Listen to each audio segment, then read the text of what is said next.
Hi friends, hello, ఎలా ఉన్నారు? అంతా బాగేనా? ఓకే, నేను లేట్గా వచ్చానని మీరు అనుకుంటున్నారా? అవును, లేట్గా వచ్చినప్పటికీ నేను నీట్గానే వచ్చాను.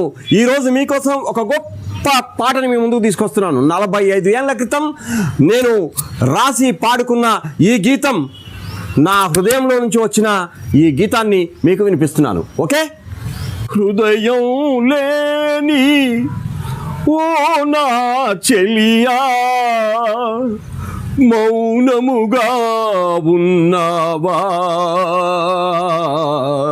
మన కథయే మరిచేవా, ఒంటరి చేసావు, మంటలు రేపావు, వెలుగులు చిలికే నా హృదయంలో చీకటినే చిమ్మావు,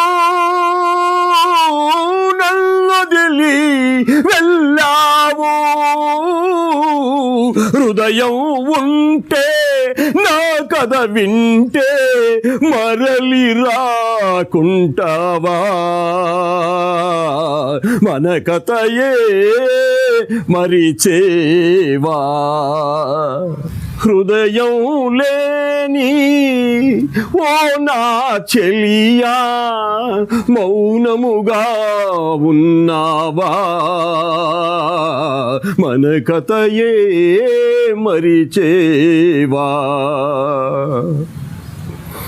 ప్రాణము నీవేనని, నా గానము నీవేనని, సర్వము నీవని చేసిన బాసలు, సర్వము నీవని చేసిన బాసలు కలిపావు సముద్రంలో, నన్నొదిలావు నరకంలో. నేనేమైనా ఎక్కడ ఉన్నా నీ సుఖమే కోరేను, నీ పేరే తలచేను, నీ పేరే తలచేదు, నీ పేరే తలచేదు. ప్రతి ఒక్కరూ పొందాల్సిన ఓ అందమైన అనుభూతి. కానీ ప్రేమ కోసం చావడం, ప్రేమించుకునే వారిని చంపడం, ఇలా ఎన్నో ఘోరాలు ప్రతిరోజు చూస్తున్నాం. నిజమైన ప్రేమ మనం ప్రేమించే వారి సంతోషాన్ని కోరుకుంటుంది. Let the love be as pure as it is.